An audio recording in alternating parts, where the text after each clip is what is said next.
안녕하세요. 저는 키가 작은 40대 여자입니다. 제 키는 155cm를 겨우 간당간당하게 맞추는 키입니다. 우리 어머니도 키가 작은 편이라 저도 어릴 때부터 키가 작을 것이라고 예상하긴 했었는데 이 정도로 안 클 줄은 몰랐다고 하시더라고요. 먹는 것도 잘 먹고 부족함 없이 컸음에도 불구하고 유전이란 참 신기하지 않을 수 없습니다. 반면 제 남편은 엄청나게 키가 큰 사람이었어요. 사람은 자기에게 반대되는 사람에게 끌린다고 하잖아요. 그래서였을까요?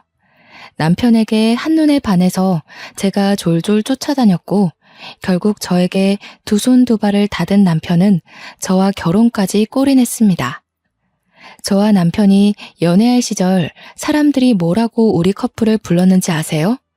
바로 고목나무와 붙은 매미였습니다. 남편의 키와 제 키가 30cm나 차이 났기 때문이에요. 저와 저희 어머니의 키가 매우 작다고 했었죠.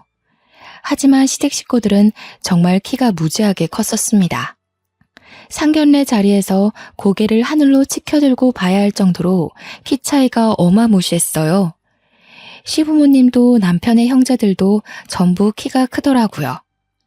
제가 왜 시작부터 키 이야기를 꺼냈는지 대충 짐작이 가시나요? 바로 남편이랑 연애 후 결혼을 준비하는 상견례 자리에서 시어머니께서 제 키를 가지고 불만을 가지셨기 때문이었어요. 시어머니께서는 손이 귀한 집에 시집을 와서 아들만 내리 4명을 낳으신 아주 장군 같은 사람이었습니다. 시어머니의 시부모님, 그러니까 남편의 친조부모님께서 시어머니를 엄청나게 아꼈다고 들었습니다. 기골이 장대하고 키가 커서 아들을 줄줄이 낳을 거라고 귀가 닳도록 이야기를 하셨다고 했어요. 그러면서 상견례 자리에서 저에게 한마디 하시더라고요. 사돈댁은 딸만 둘이라지요?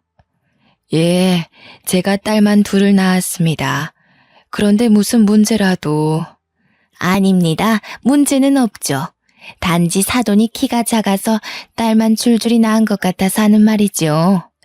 우리 집은 손이 귀한 집안이라 아들을 낳아야 하는데 워낙 며느리들 아이가 키가 작아서 가능할지 모르겠네요. 키랑 자식 성별이 상관이 있나요? 우리 시부모님께서 키가 크고 기골이 장대한 여자가 아들을 낳는다고 하셨거든요. 근데 우리 며느리들 아이도 160은커녕 150도 안 되어 보이니 아들을 낳을 수 있으려나? 사돈, 무슨 말씀이 그러십니까? 세상에 여자 키로 아들, 딸 가르는 법이 어디 있습니까? 우리 딸아이가 작긴 하지만 그건 자식들 성별과는 상관없다고 생각합니다. 그런데 보세요. 저는 키가 커서 아들만 넷이고 키가 작은 사돈은 딸만 둘이잖아요. 아들 없어서 말년이 든든하진 않으시겠어요? 저희 어머니는 화가 나셨는지 찬물을 벌컥벌컥 들이키셨습니다. 하지만 상견례 자리가 자리이니만큼 소란스럽게 굴진 않으셨어요. 다만 상견례가 끝나고 집으로 돌아오는 차 안에서 이 결혼을 꼭 해야겠느냐 하시며 물어보셨습니다. 사실 저는 어머니께서 제가 어릴 때 이혼하셨던 터라 아버지가 없이 컸거든요. 가뜩이나 신경 쓰일 게 많은데 시어머니께서 계속 아들, 우리 아들 하시니 걱정이 이만저만이 아니셨나 봅니다.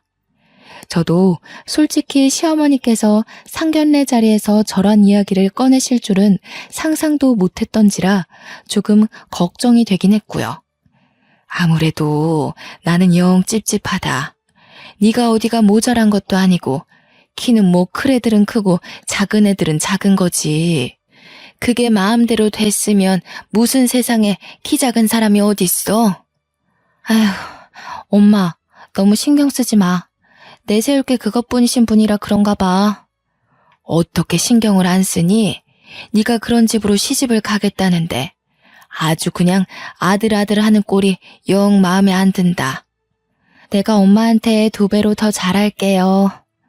자식 이기는 부모 없다고 저희 어머니도 마지못해 알겠다고 하셨습니다. 그렇게 저와 남편은 결혼을 준비했고 성대하게 결혼식을 마쳤습니다.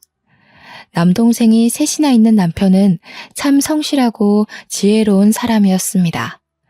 저런 시어머니 밑에서 우리 남편 같은 사람이 자랐다는 게 믿겨지지 않을 만큼이요. 신혼 첫날 밤, 시어머니께서 제게 전화를 하셨습니다. 저는 아무 생각 없이 반갑게 그 전화를 받았어요. 제가 먼저 전화드리려고 했는데, 저희 이제 호텔 도착했어요. 내가 전화하기 전에 아무리 바빠도 너네가 먼저 했어야지. 내가 정말 하나하나 이렇게 신경을 써야 되겠니? 죄송해요. 결혼식 끝나고 정신이 너무 없었어요. 오늘이 좋은 날이니 여기서 그만 넘어가마. 우리 맏며느리가 키가 작아서 걱정이긴 하지만 우리 아들이 좋다고 난리를 치니 내가 좀 더 지켜볼 거야. 남편을 항상 하늘같이 섬기고 항상 복종하고 순종하며 살도록 하거라. 저는 부부는 평등한 관계라고 생각하며 살았거든요. 어머님의 그 말씀이 너무나도 어이없고 황당했지만 겉으로는 티내지 않으려고 노력했습니다. 겉으로 그런 척 못할 게 뭐가 있겠냐 하는 생각이 있었죠. 연애하며 지켜봐온 남편의 성격상 절대로 복종이니 순종이니 할 사람이 아니었거든요. 치열한 내 형제 간의 경쟁 속에서 가장 현명하고 지혜롭게 버텨온 사람이라 믿을 만했습니다. 전화를 끊고 누구냐고 묻는 남편의 질문에 저는 가림없이 전부 다 솔직하게 말했습니다. 어머님이셔. 내가 키가 작아서 걱정이라고 하시네? 정말 쓸데없는 미신이라고 생각해. 그냥 한 귀로 듣고 한 귀로 흘려. 그뿐만 아니라 나한테 항상 당신을 섬기고 복종하고 순종하며 살으라네. 부부는 평등한 관계지. 당신이 무조건 나한테 맞출 필요 없어. 그러니까 그냥 앞에선 내내 장단 맞추고 우리는 알아서 잘 살자. 제가 원하던 대로 대답해주는 남편에게 뽀뽀를 한 뒤 저희는 신혼 첫날 밤을 보냈습니다. 그렇게 신혼여행을 즐겁게 마치고 양가에 인사를 드리러 간 날 저는 또 한 번 기함을 토하고 말았죠. 친정에서는 어머니께서 상다리가 부러지게 밥을 차려주시고 혹여라도 저희가 피곤할까 이것저것 하나하나 신경을 써주셨어요. 남편도 몸둘 바를 모르겠다면서 어머니께 진심으로 감사 인사를 했고요. 저는 그런 남편과 저희 어머니를 보면서 가슴 한켠에 차오르는 뿌듯함을 숨길 수가 없더라고요. 이런 게 바로 가족이고 화합이지 하는 생각이 들었습니다.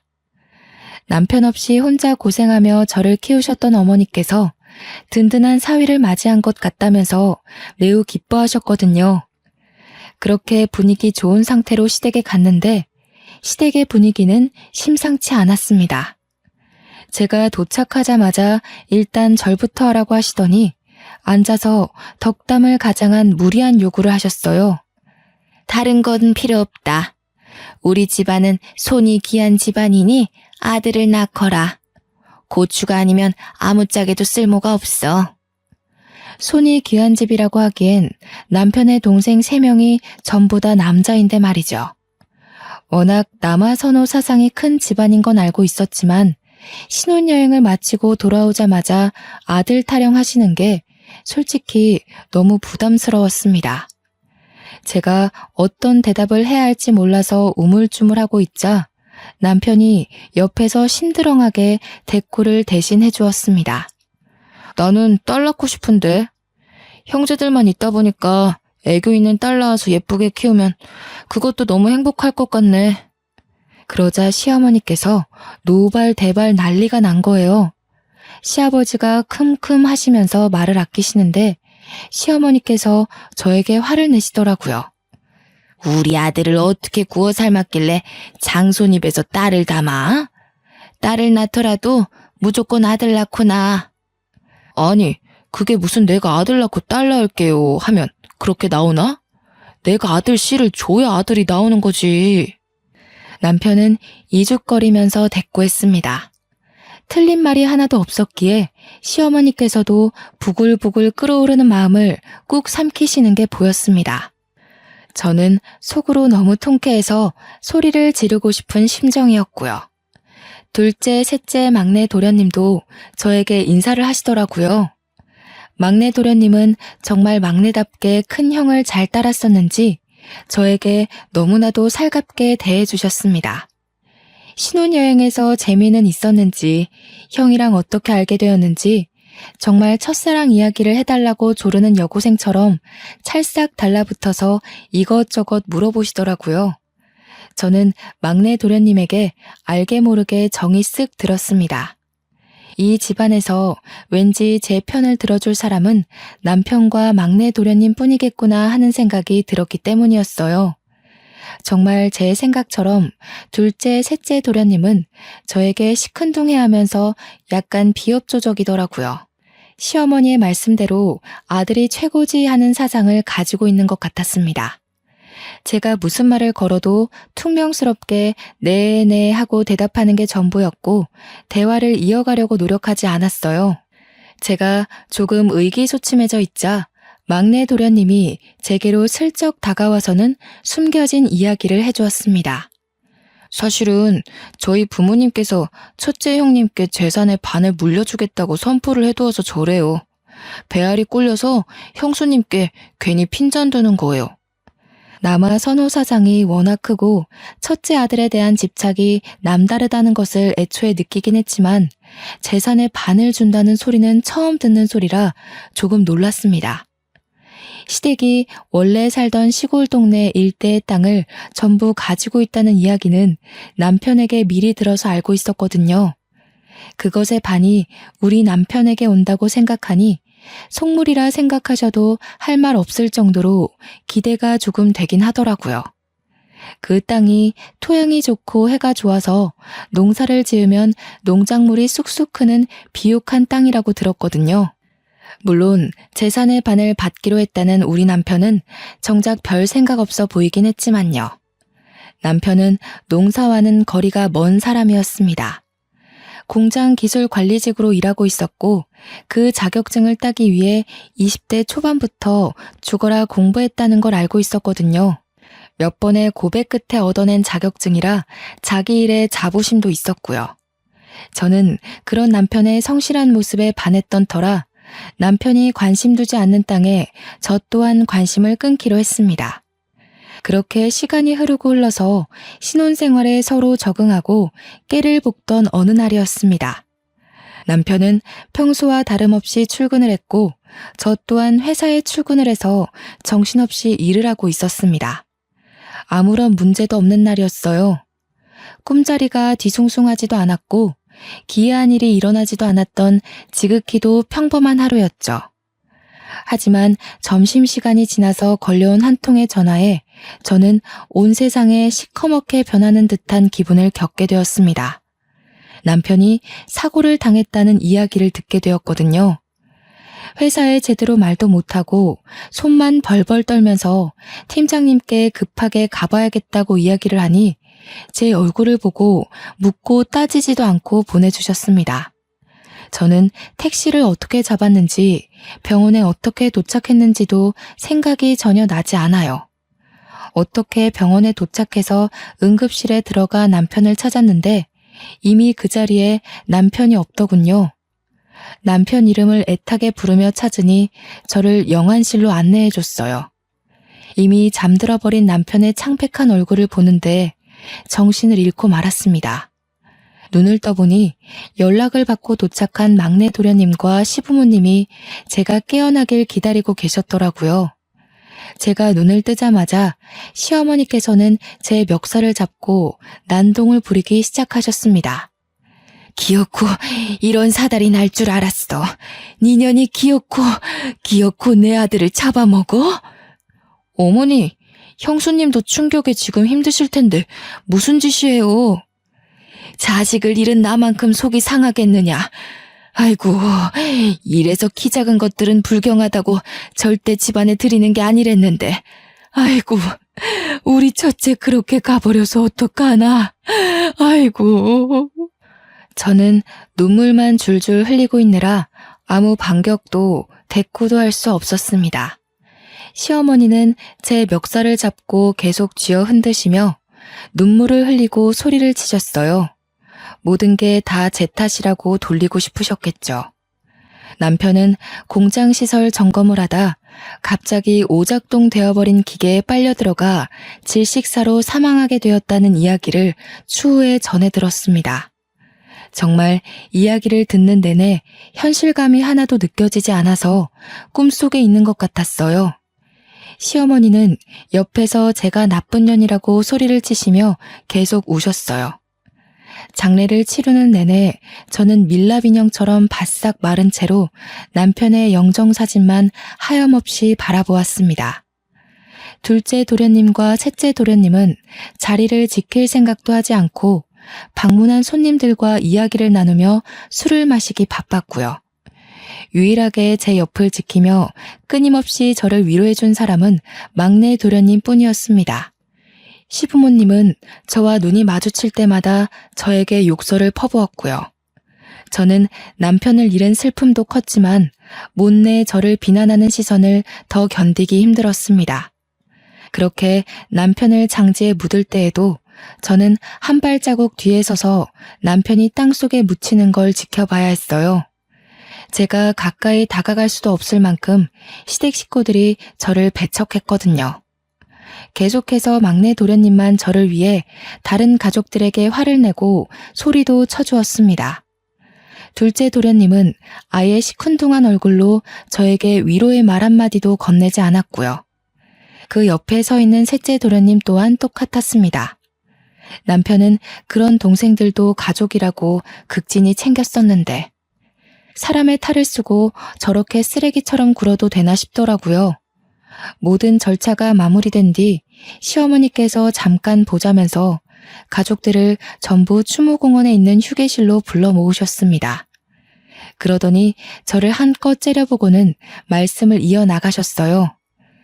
내가 재산을 첫째 아들에게 반을 주겠다고 했던 거 다들 기억하지? 네. 근데 형이 이렇게 허망하게 갔는데 어쩌시려고요? 내가 아무리 생각해도 첫째가 자식을 낳은 것도 아니고 애초부터 저 며느리가 마음에 썩 들었던 것도 아니었다. 우리 아들이 나에게 얼마나 효심 지극하게 굴었는데 저 못난 것이랑 결혼한 이후부터는 아주 싹수가 노랗게 물들었었지. 그래서 유언장을 고치려고 한다. 그럼 우리 몫이 좀 늘어나나? 형, 어떻게 큰형 장례를 치른 자리에서 그런 말을 할 수가 있어? 막내 너는 언제까지 착한 척하면서 살 거냐? 산 사람은 살아야지. 그러니까 어머니도 저렇게 유언장을 고치겠다고 하는 거 아니겠어? 시끄럽다. 형 죽은 자리에서 뭐 좋은 일이라고 그리 크게 떠들어. 첫째가 죽었고 남긴 자식도 없으니 유산 상속에서 제외하도록 하겠다. 당연히 며느리 너한테 갈 유산은 한 푼도 없을 것이야. 저는 아무런 생각도 들지 않았습니다. 어차피 그 재산도 결혼 이후에나 알게 된 것이었고 있으나 없으나 상관없는 일이라고 생각했어요.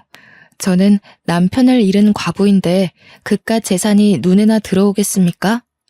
옆에 늘 굳건히 지켜주던 남편이 사라졌는데 그게 대수겠냐고요. 저는 아무 말 않고 입을 꾹 다물고 있었습니다. 1분이라도 빨리 이 자리를 벗어나고 싶다는 생각만 가득했어요. 가슴속 깊은 곳에서 끓어오르는 울분을 참아내기 힘들었거든요.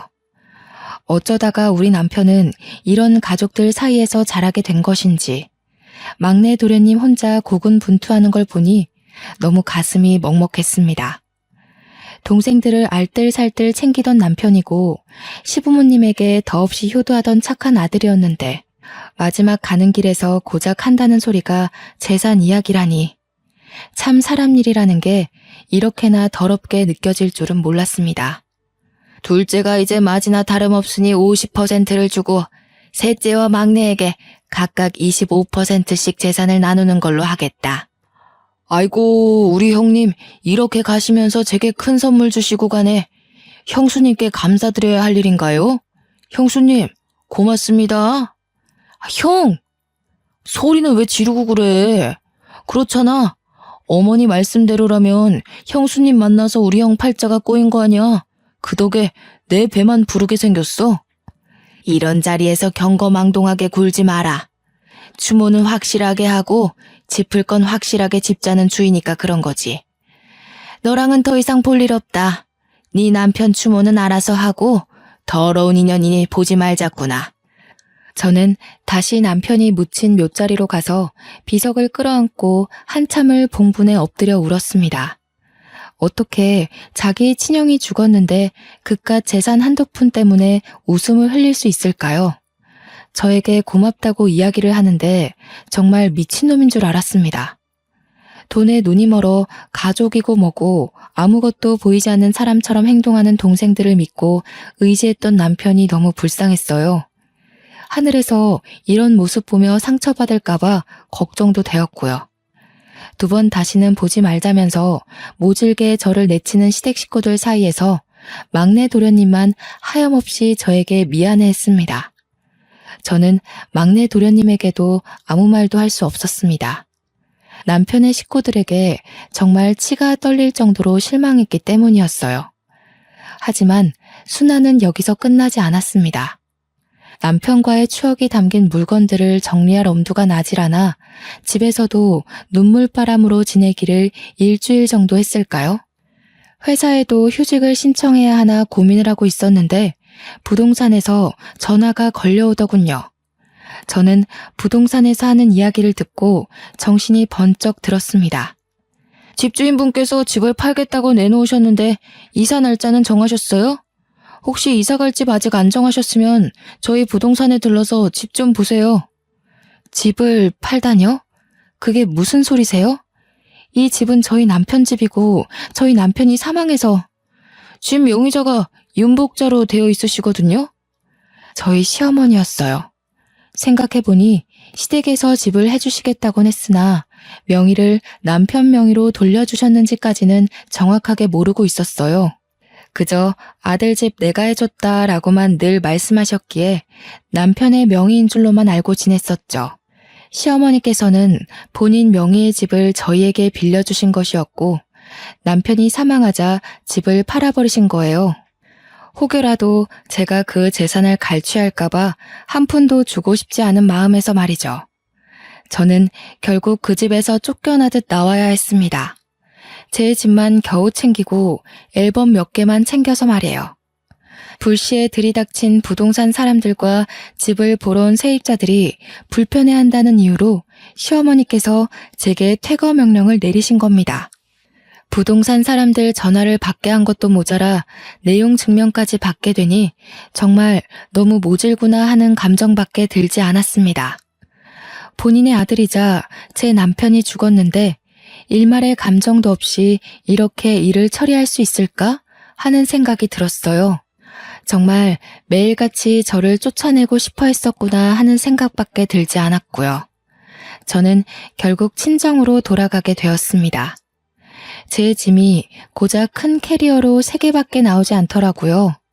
남편의 물건들, 추억이 담긴 모든 것을 시어머니께서 강제로 빼앗아 버리셨거든요.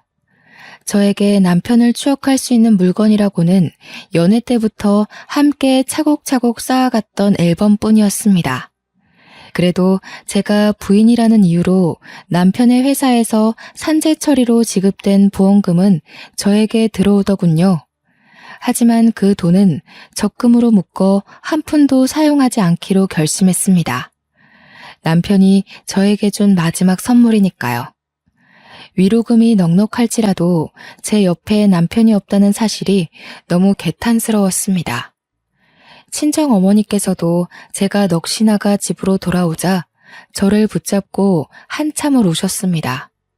사위가 그립다면서 밥을 참 복스럽게 먹었었는데 이 반찬을 좋아했었는데 하시면서 있을 때 더 챙겨줄 걸 후회하시더라고요. 저는 그런 친정어머니의 마음에 다시 한번 눈물을 흘렸습니다. 그 이후 제가 쫓겨났다는 사실을 뒤늦게 알게 된 막내 도련님이 저희 친정으로 저를 찾아왔어요. 형수님, 제가 형수님께 죄송해서 어쩌죠? 막내 도련님께서 제게 왜 미안해하세요? 유일하게 저를 챙겨주고 위로해주신 분인데 저 꿋꿋하게 잘 견뎌낼게요. 나중에 혹여라도 제가 재산을 받게 되면 꼭 나눠드릴게요. 괜찮아요. 제가 그 돈을 무슨 면목으로 받아 챙기나요? 애초에 돈 때문에 한 결혼도 아니었어요.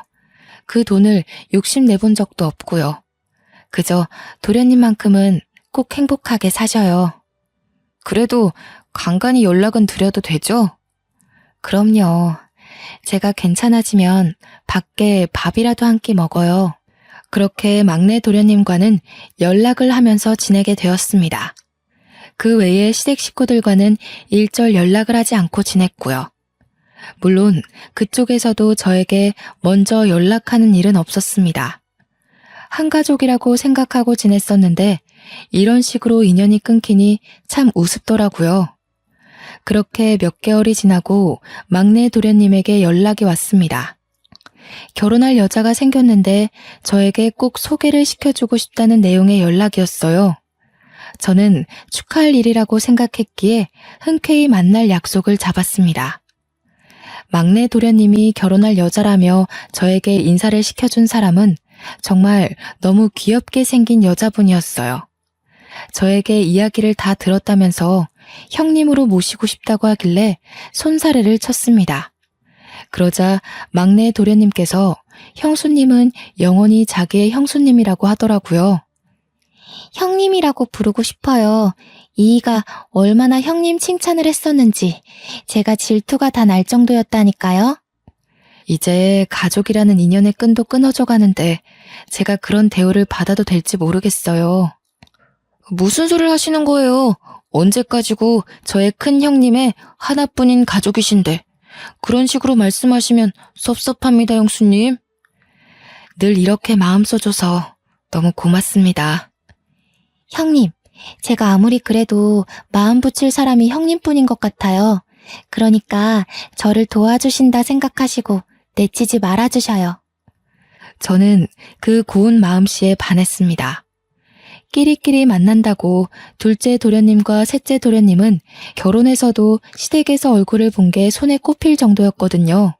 하지만 결혼도 하기 전에 저를 찾아와 이렇게 인사까지 해주니 제가 얼마나 고마움을 느꼈겠어요? 따지고 보면 이제 가족이라 하기엔 너무 먼 사이인데도 불구하고요. 하지만 한 가지 걱정되는 부분이 있었습니다. 아담하고 귀여운 막내 동서의 키가 걱정이었어요. 아무래도 막내 도련님 또한 그 부분이 걱정인 것 같았습니다. 막내 동서의 키가 작으니 저와 같은 시집살이를 겪게 될까 무서웠던 거였겠죠. 혹여라도 막내 도련님 신상에 문제가 생기면 시어머니께선 모조리 막내 동서의 탓을 하실 게 분명했으니까요. 저에게 현명한 대답을 얻고자 하는 것 같았습니다. 저는 솔직하게 조언을 했어요. 키 때문에 걱정이신 거죠? 솔직히 겁이 나지 않는다면 그것도 거짓말이겠네요. 막내 도련님께서 잘 막아주시면 괜찮을 거예요. 거기다가 맏며느리도 아니니 저보다 덜할 수도 있어요. 저는 막내 도련님과 동서의 결혼을 진심으로 축하해 주었습니다. 그리고 청첩장도 받았고요. 시댁 식구들을 마주치겠지만 축하하는 자리에 꼭 참석하고 싶어서 약속을 했습니다. 저는 꽤 많은 수모를 당했지만 막내 동서에게는 그런 일이 생기지 않기를 진심으로 기도했고요. 그렇게 막내 도련님의 결혼식장에 참석했습니다. 시댁 식구들은 제가 결혼식장에 나타나자 꽤나 당황한 모습을 했지만 저는 아랑곳하지 않았습니다. 신부 대기실에 가서도 진심으로 축하의 말을 전했고 일부러 시부모님과도 인사를 했습니다. 좋은 날 왜 나타나서 사람 기분을 흔들고 그래? 막내 도련님까지 장가 보내셔서 홀가분하시겠어요. 꼭 지 같은 거 데려와서는 마음에 드는 구석이 하나도 없어. 키로 구박 그만하시고요. 내 아들 잡아먹은 주제에 지금 우리 집안일에 간섭하는 게야? 좋은 날이잖아요, 어머님. 저는 막내 도련님 진심으로 축하드리려고 찾아온 거예요. 가서 밥이나 든든히 먹고 가. 별일 없이 잘 지내지? 네, 그럼 들어가 보겠습니다. 시어머니께서는 끝까지 저에게 고운 시선을 보내주지 않으셨지만 시아버지는 그동안 많은 생각을 정리하셨는지 아무렇지 않게 저를 대해주셨습니다. 끝까지 아들 잡아먹은 여자라고 저에게 비수를 꽂았지만 그동안 저도 많은 내성이 생긴 건지 흘려듣게 되더라고요. 막내 도련님은 진심으로 행복해 보였어요. 저처럼 당하고만 살지 않기를 진심으로 기도했습니다. 결혼식 이후로도 저는 막내 도련님과 동서를 자주 만났어요.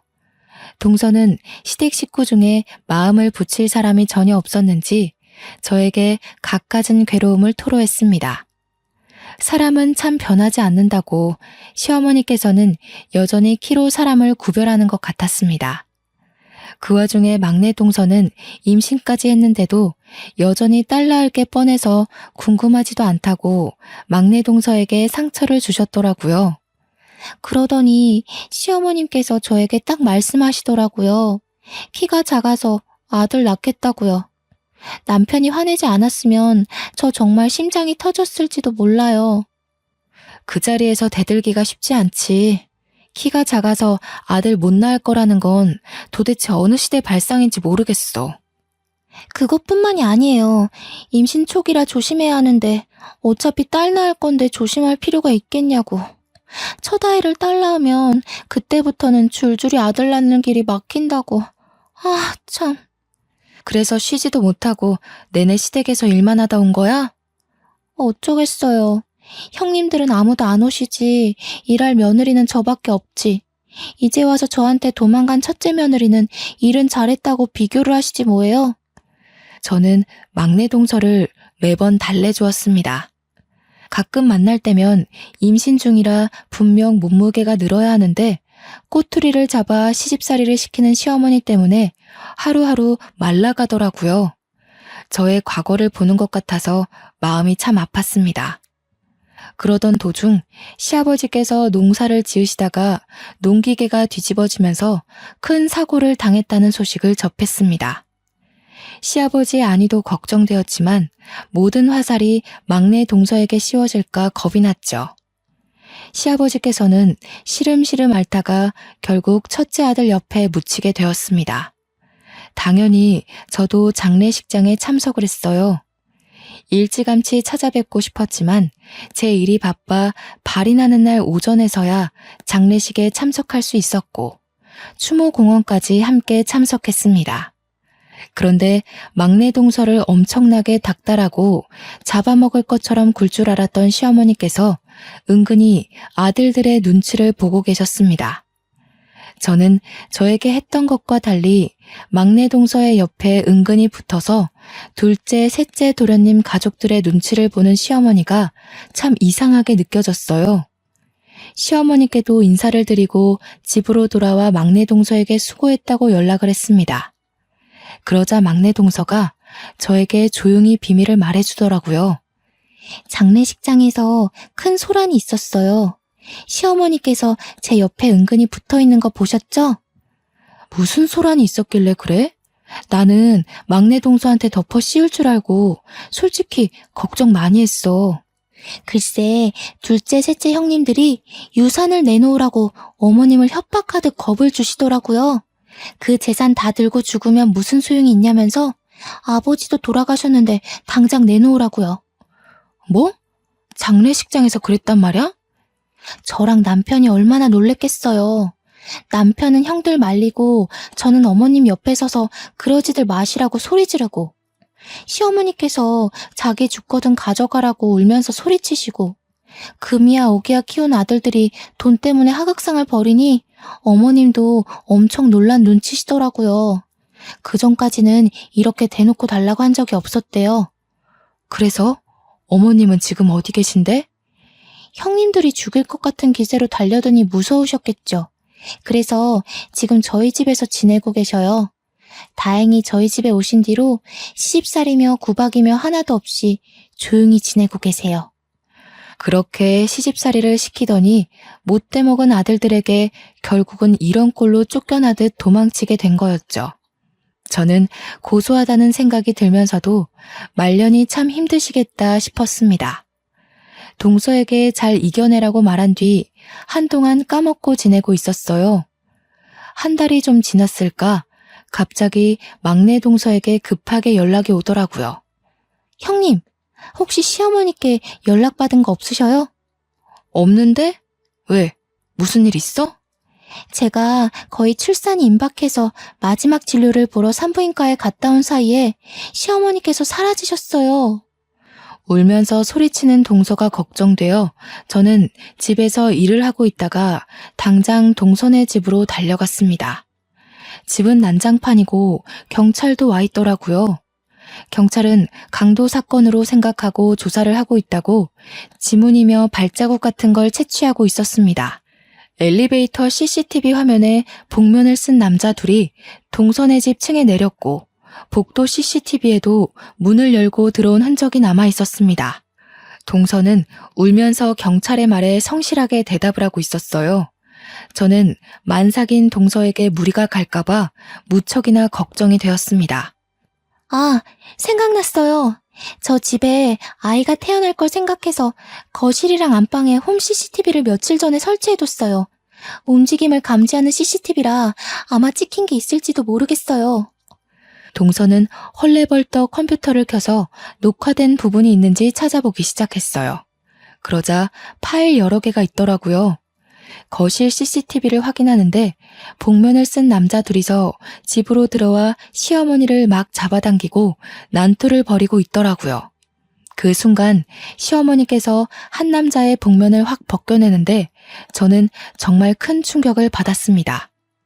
복면 밑에 숨겨진 얼굴이 둘째 도련님이었기 때문이었어요. 소식을 듣고 달려온 막내 도련님은 그 화면을 보고 화를 숨기지 못했고 경찰은 아는 사람인지 물어보았습니다. 동서는 수치심에 얼굴이 빨개져서 차마 가족이라고 말도 못하고 입을 꾹 다물길래 제가 대신 대답했어요. 둘째 도련님이네요. 그러니까 납치당한 시어머니의 둘째 아들이요. 경찰들도 모두 당황하더라고요. 결국 둘째 도련님의 차량이 수배되고 셋째 도련님까지 연관된 게 틀림없을 거라고 추적을 부탁드렸습니다. 나머지 복면을 쓴 한 명이 셋째 도련님이지 누구겠어요? 이틀을 꼬박 추적하고 저는 그동안 막내 동서의 옆에서 무리가 가지 않도록 자리를 지켰습니다. 경찰이 시어머니를 찾은 것 같다는 연락을 했고 저희는 한달음에 이름도 모를 야산으로 달려갔어요. 정말 아무것도 없는 동네 야산이라고 하기엔 꽤 큰 산속에서 시어머니가 발견되었습니다. 추위에 발가락은 다 동상을 입어서 당장 응급처치가 필요한 지경이었습니다. 추위를 피하려고 낙엽 속에 들어가 체온을 높이려고 했다는데 이 추운 겨울바람에 낙엽 속에 들어가봤자 땅이 꽁꽁 얼어있는데 무슨 소용이 있었겠습니까?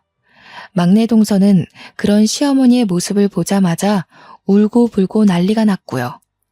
시어머니께서도 불이 나게 찾아온 저와 막내 동서 그리고 막내 도련님을 보자마자 오열을 하셨습니다. 그깟 재산이 뭐라고 하시면서 우시는데 마음이 참 불편하더라고요.